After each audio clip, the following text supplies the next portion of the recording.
Wait, could I actually sell the grey suit?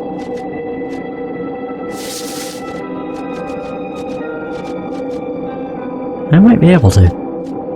It's 49 cigs. Okay, I don't really care about anything else. I need food. I have 440. Okay. Gimme. I literally need so much food. Gas mask.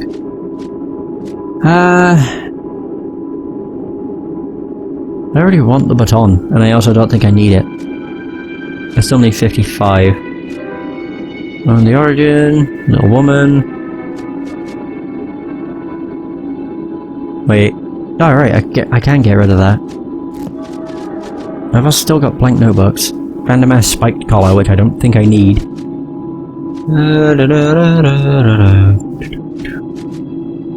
Yeah, it works. And I gave him 31 cigs. In my favour, morphine. Oh, it just gives you... Does it give you... Oh, it gives you sanity, but it's only temporary. Screw it, there we go. Boom. Hell yeah! We now have the conductor. I leveled up. New level reached. So that goes up to 3. Is that as high as it goes? There we go, now I have survival at 3 as well. Oh my god, I can get a lot of different things. Alertness. +1 to reaction. Better criticals. Max sanity. Cold-blooded. Panic resistance. Physical defense. Melee. Spellcraft. Nope. If an artifact is equipped, critical failure chance -1. Improve health gain from medical items. Supernatural resistance. Tough. 2 max health. And then these are... Whoa. Faster pistol attack. I don't really use pistols. Agile brawler. Oh, you need athletics too. That's why. Enemy struck by concussive blow receive a -1 penalty. Oh, I remember that. Quick stab.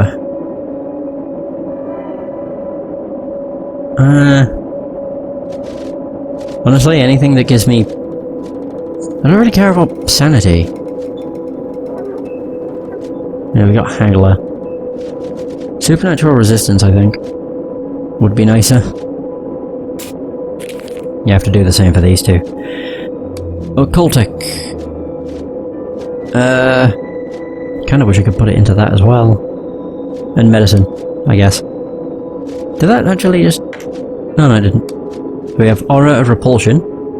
Less likely to be engaged by enemies. Outside of Shred... Or Shreds also inflict sanity damage and carry a small chance of making the opponent lose AP.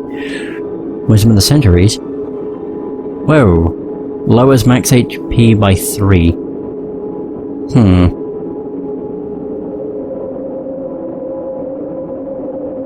Spellcraft, minimum max spell damage by 1. I don't really know what I'd want. Hard Bitten.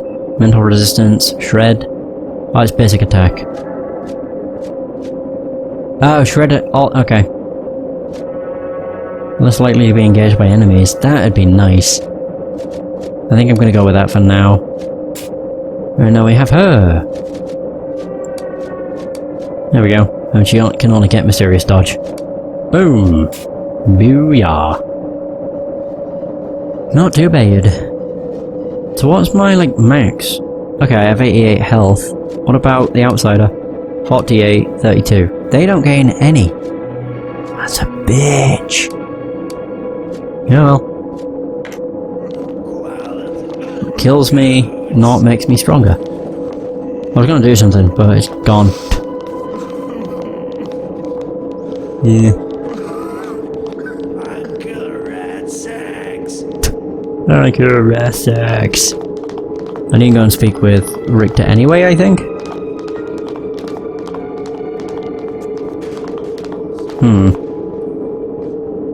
Also, it says my hunger was suppressed.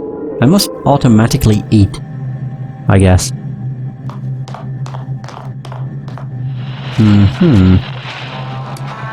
You're not who I want to speak with.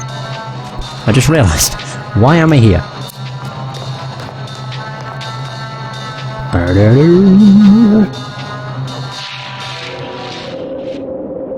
Sheesh.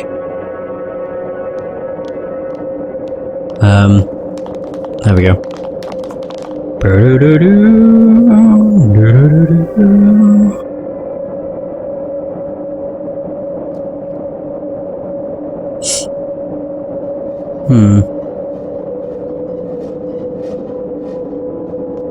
Right, we need to go and speak with the drug guy. There we go.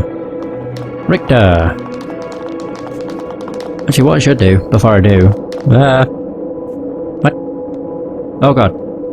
Of course, I'm doing story progression. Ooh.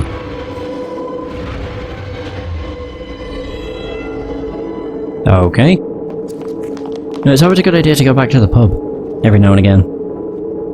Because there's always new people, like, cycling in. Well, usually. But this time we just have the same old, same old. Alright. Maybe not always new people, but there's usually some people cycling in. So what the hell was that all about?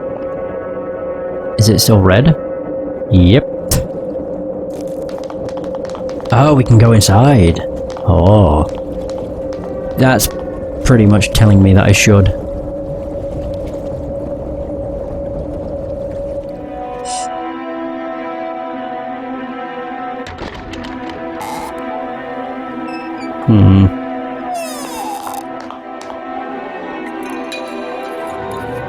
Oh, there we go. Do you know where I can find a radio transmitter?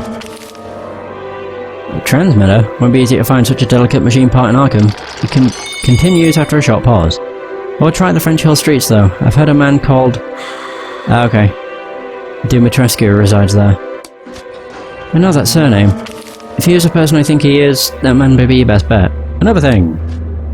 I'm here for some formaldehyde. Formaldehyde? What are you planning to preserve? A lifeless fetus, perhaps? Forget it. Who am I to question others' questionable pursuits? The truth is, I don't have any formaldehyde. Bit out of my field. Do you know where I can get some?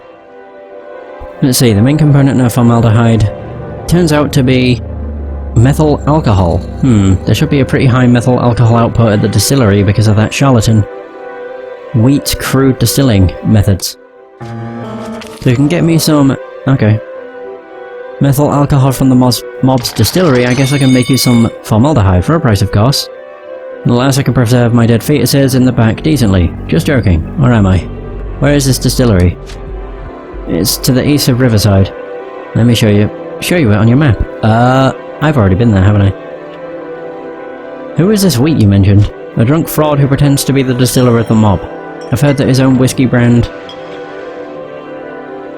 was third class at best even before the Black Day. You can guess how primitive and graceless his products are now. Alright, I'll be back with your methyl alcohol. Cute.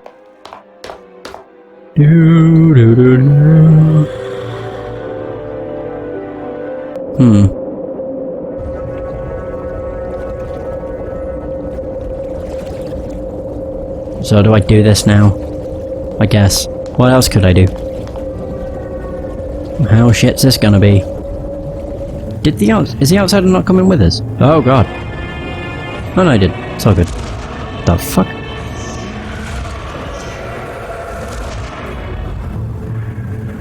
Okay. So the heavily scarred man who was conducting the ritual abruptly turns to you like a scared predator caught in a trap. Soon after, you come to realize the man must have been condemned to some kind of torture that ultimately crippled both his flesh and soul. After making a heathen hand gesture, the man speaks with a voice that can only be described as a disturbingly loud whisper. They sent you to bring me back, cult dog. So they think Crow is still the easy meat he used to be. One step closer and Basil Tharg Anu shreds you into 1,000 pieces. You can feel the ruinous power emanating from this broken man. I'm not planning to bring anybody anywhere soon. And for a brief look of surprise, his pained eyes scan you cautiously. Make yourself known, or I'll let the black worms devour your eyes. Hey, I'm TRW. No eating my eyes, alright?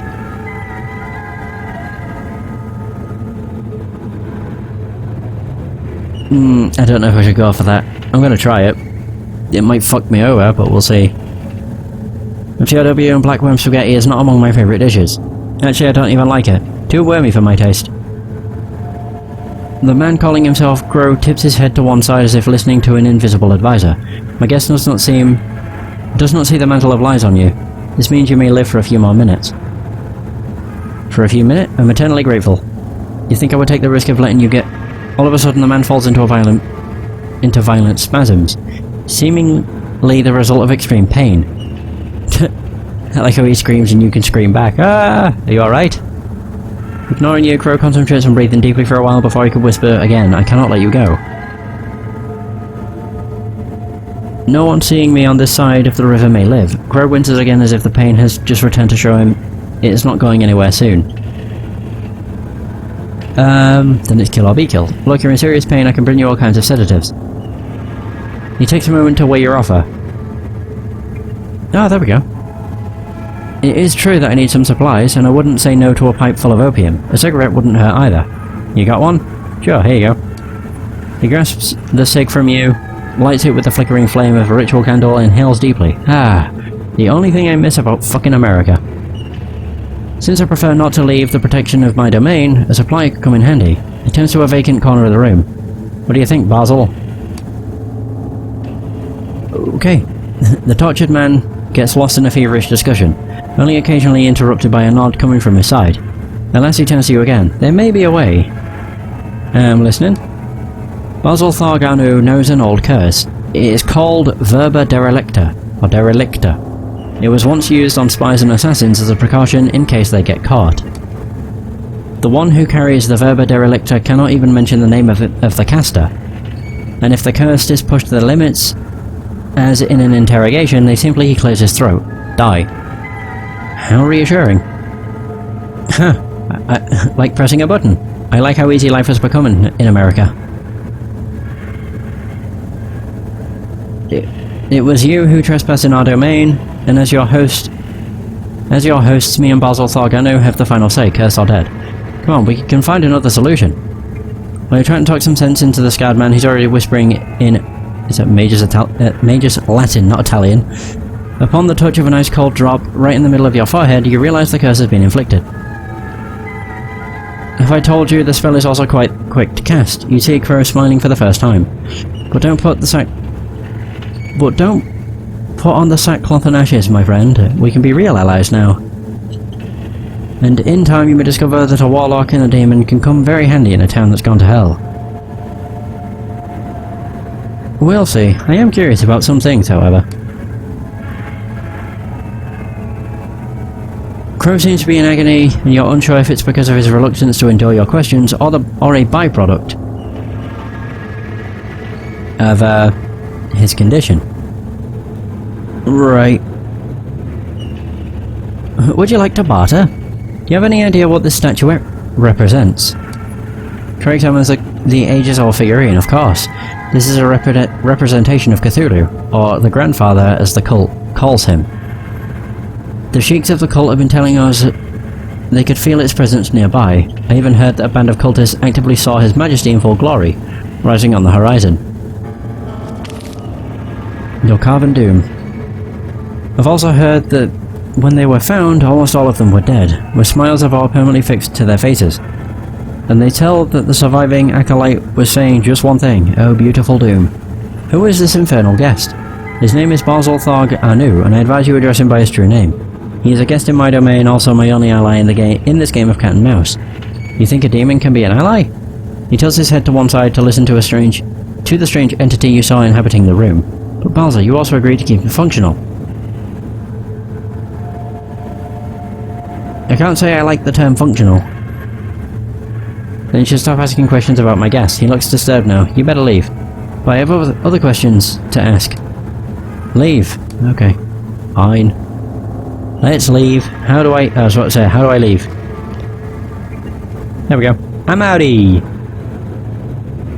I'm out of here.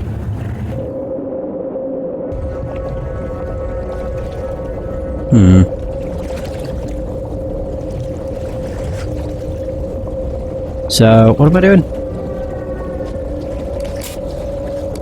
Whispers of the Darkness. Oh yeah, that's that. Is that... I wonder if that Dimitrescu is the house that had the person stood in front of it. This is Riverside, so we may as well go here while I'm here. I've already been here though, that's the thing. I've been in here multiple times.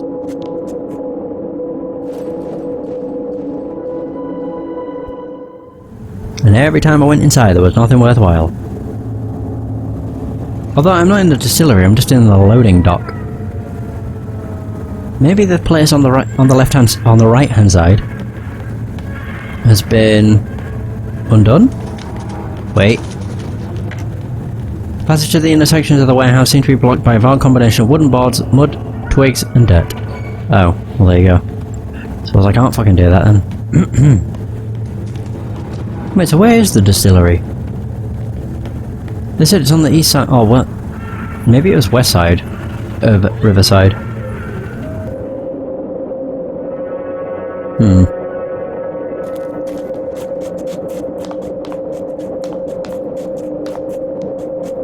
I don't know. Yeah, I don't know. We may as well go and speak with that... Was it Dimitrescu? I don't know how you say these names. Distillery. I am looking around, I just don't know. None of these look like a distillery. Well, they don't say anything on them that's like, I'm a distillery.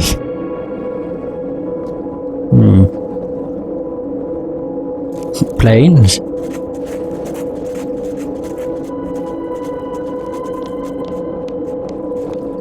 Dimitrescu. Must be here. I still can't talk to that guy. There's a blue light! Oh, unless it's this house. Ring the bell. I'm looking for a radio transmitter and a conductor. I've been told you might be able to help. After a few seconds, a buzzing sound foretells the door being automatically unlocked. It's surprising to see working technology in this ruined town. There we go. Should have guessed it was this house. Sheesh. Whoa! Whoa. Holy crap. So laborious humming resounds from these decks, stacked with the strange devices with which Dimitrescu carries out his experiments. Oh. Interesting.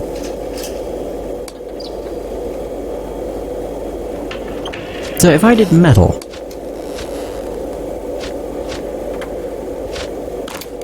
that would work, right? Gadget dissipates the recoil generated from the firearm. Oh, shit. Time to reload. I didn't realise... I should have kind of assumed what I was doing, but I didn't. Oh wait, no, she has it.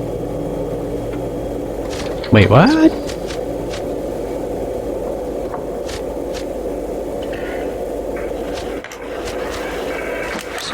Yep, whatever. She still has her gun, so I don't care. And I still have my gun. I don't know how I did that, but I mean, I'll take it.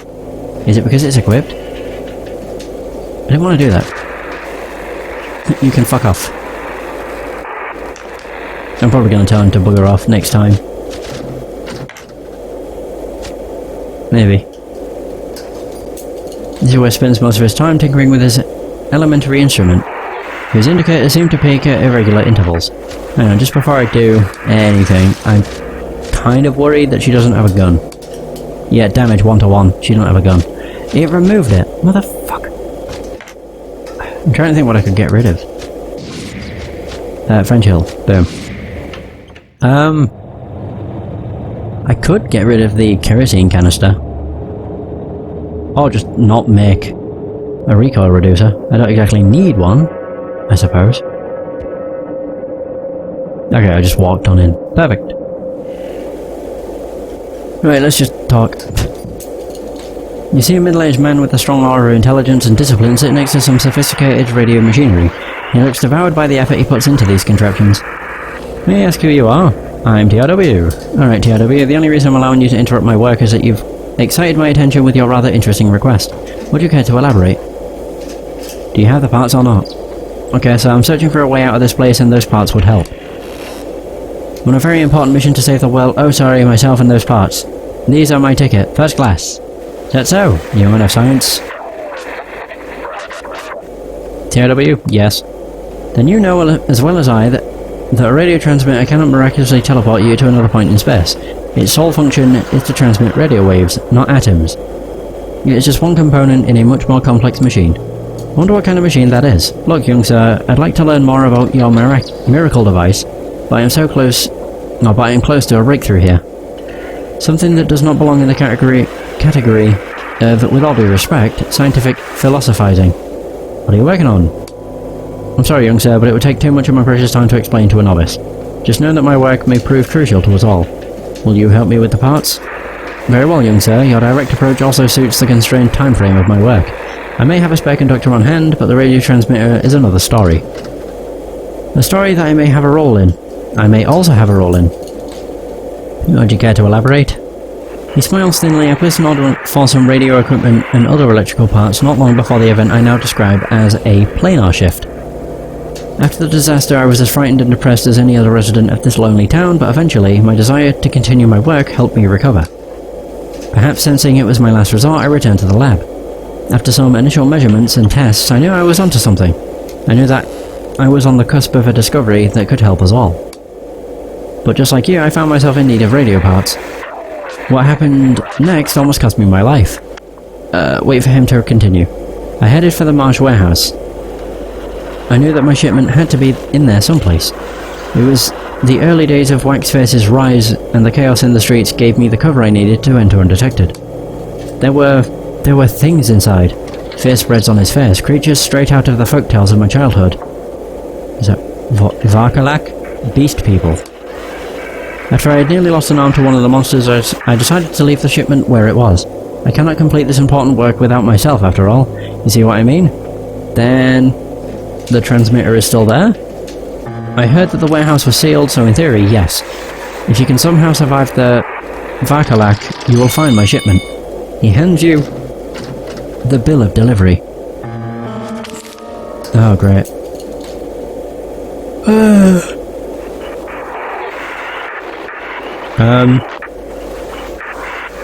So this will help you locate the crate. You are free to help yourself to the transmitter, but please bring me the remaining components. They are crucial to my efforts here.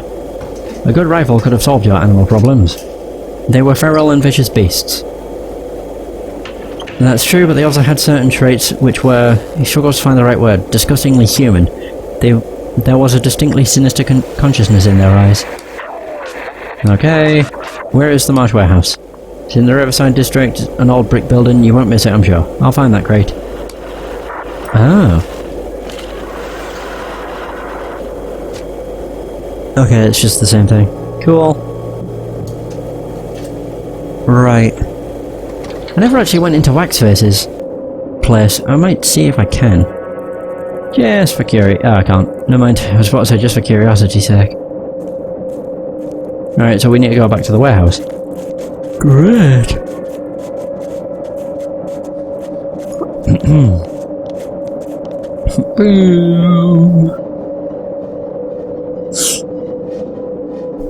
I wonder, did he give me a conductor? I doubt it. But I am oh god. Whoa. Why is there a dead horse? Who is this? I am confused. His swollen eyes and the unending stream of tears sliding down his cheeks serve as conspicuous evidence of this burly man's ongoing despair. The carcass has begun to stink horribly, yet he stays put, enshrouded in his sorrows. Oh god, you've taken everyone from me. Everyone, and now my poor Lucy. What? Conversation request? Oh, right, yeah. Sonia wants to talk. Lucy is your dead horse, I presume? Looks at the torn carcass on the ground with grieving eyes. Lucy was more than a steed to me. She was a dear companion, and now she's gone, leaving behind this incompetent, pathetic excuse for a man.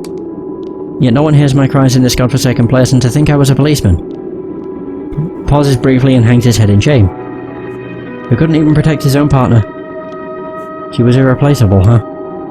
People, they only hang you out to dry, throw you to the lion, sell you out. His voice gets raspy with frustration. People deceive. Lucy, she never disappointed me. She was my one true friend. It seems like you're making a hell of a fuss over a dead horse. I share your pain. Loved ones are the only things that are left to us, whether man or beast. His self-pity morphs instantly into fiery vengefulness, but they're dead wrong if they think I'll let them get away with this. I'll slaughter those beasts as they slaughtered my Lucy. He returns to his hopeless abandon just as quickly as he staved it off. I failed to protect her. How could I be so negligent, so selfish?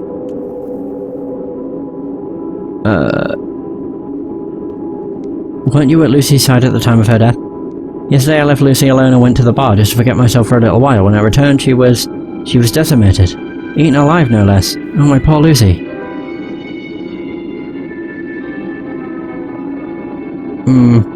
Falls into tears. Did you catch sight of the attackers when you rushed to the scene? I wish I hadn't. He seems to be reenacting the gruesome incident in his mind.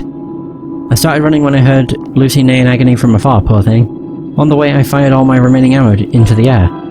It was dark so I couldn't see much, but they had the silhouettes of wretched, dare I say, dogs, and they grunted like hounds from hell.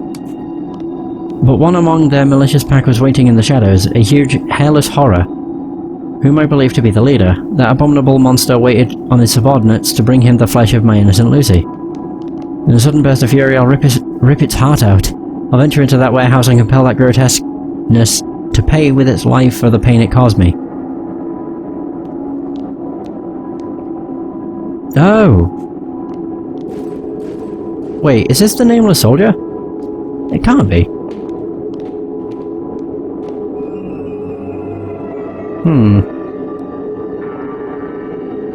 Warehouse, huh? That's where I'm going as well. His eyes darken murderously, you will? Then you must help me avenge her.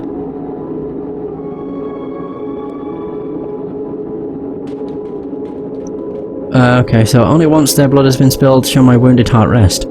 This much I owe to Lucy. We can slay those beasts together. Alright, wouldn't hurt to have a bull on my side. Oh! You can sound grateful. You look like a fine gentleman. I'll do my best not to disappoint you. Lead on. Okay, conversation request. About the recent event. How do I talk? I can't remember. Oh yeah, I just click them. A bit of observations on the crime scene, and I'd like to share my deductions with you if you care to listen. Of course, Sonia. What have you deduced? I've examined the carcass of this unfortunate animal, and I can assure you that these wounds weren't inflicted by man-made weapons. They were wide, deep and uneven lacerations. The insides are torn away as well, probably by the aid of large canine teeth. By some ruthless monstrosity, it should have been devoured.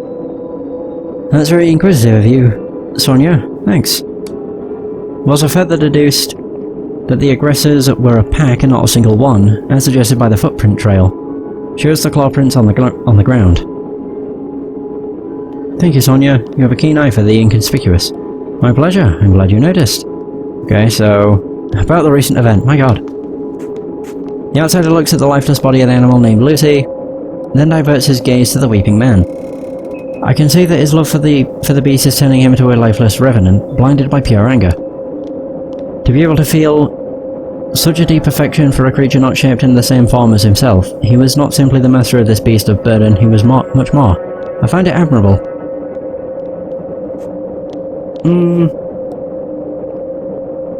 It seems she meant as much to him as a human being. Oh. Well, that was over abruptly. Wait, so he isn't actually a character, I guess. No, he's not another companion. Okay. But he is following me. Wait, does he literally, like, follow me all the way?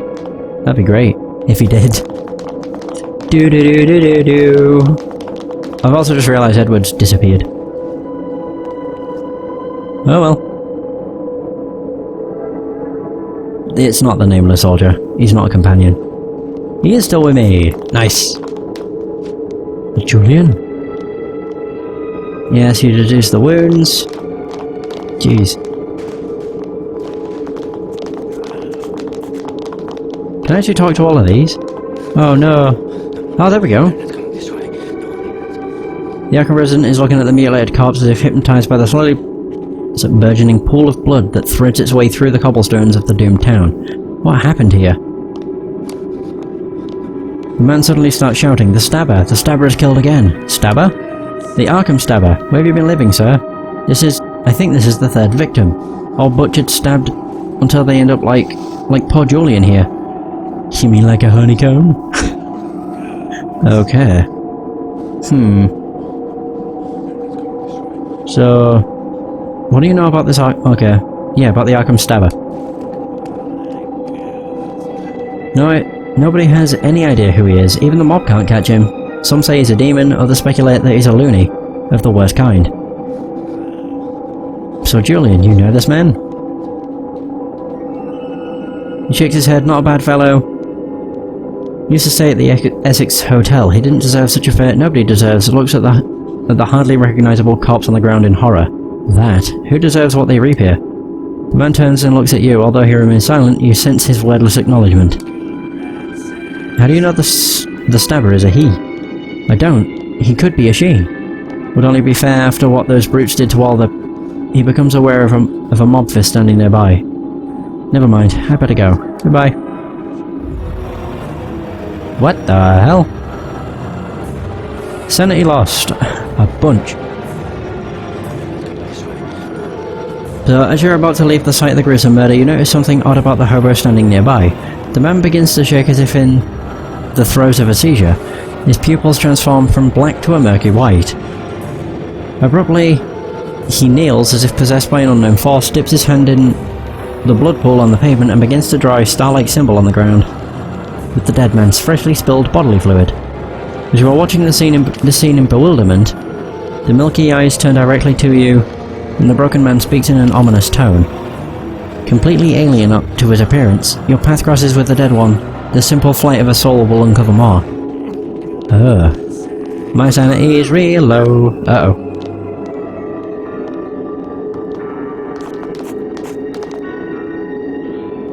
Okay, two of the mob's cannon fodder are speaking below their breaths. They seem unaware of your presence. Carly, it seems the stabber sent another fella to the big sleep. Should I bring word to the face? You get paid to be this dumb, Marlin? He points at the corpse with his chin. Does he seem like a man of the face to you? No, Carly. Then think about it. Is it really necessary to take this to the face ourselves? Don't you remember how mad the boss got when that gumshoe Wilkins failed to find that psycho stabber? Wilkins? You watched the burly man struggle to compute the information. You mean that fatso detective whose arm we cut off? The one staying at the eel? See, you can be smart when you need to. Then you must have been there when the boss got hot under the collar after that idiot Wilkins told him he couldn't find out who the stabber is. That was a lot of words at one time, Carly. Let me think. The boss got mad that day. So do I take the word to him or not? The man sighs deeply. Marlin, I sometimes sincerely wish I was a fucking wall, you know? Pointing to at a nearby wall. Like that one over there. A simple, unpainted, indifferent brick wall. A wall? Why is that, Carly? So I could simply be, without needing to comprehend your bullshit, Marlin. The mob gun takes a deep breath. Look, I plan to not be around when the boss learns that the stabber psycho is still on a rampage. You better do the same. He looks at the corpse on the floor one last time. He's not one of us anyway, so who gives a crap? Let's beat it, Marlin. Turning to leave, the two mobmen spot you standing nearby. What the fuck are you looking at, sheep? I heard the Arkham stabber struck again and came to see for myself. Well, this is not the Arkham Ball or some damn fairground attraction. You better mind your own business before Marlin makes you the main attraction. He may be my own personal tormentor, but when it comes to whacking the likes of you, he's a straight-up virtuoso, if you catch my drift. Forgive me, but I don't have time to stay for the performance. Goodbye. Then it must be... Okay. So, what the hell happened? Like, I got a lot of stuff at once. Whisper of the Dark. No, these are different things. Stabber in the alleys. Talk with Detective Wilkins. Go to the Essex Hotel to learn more about the victim, Julian. Sure. I don't like the fact my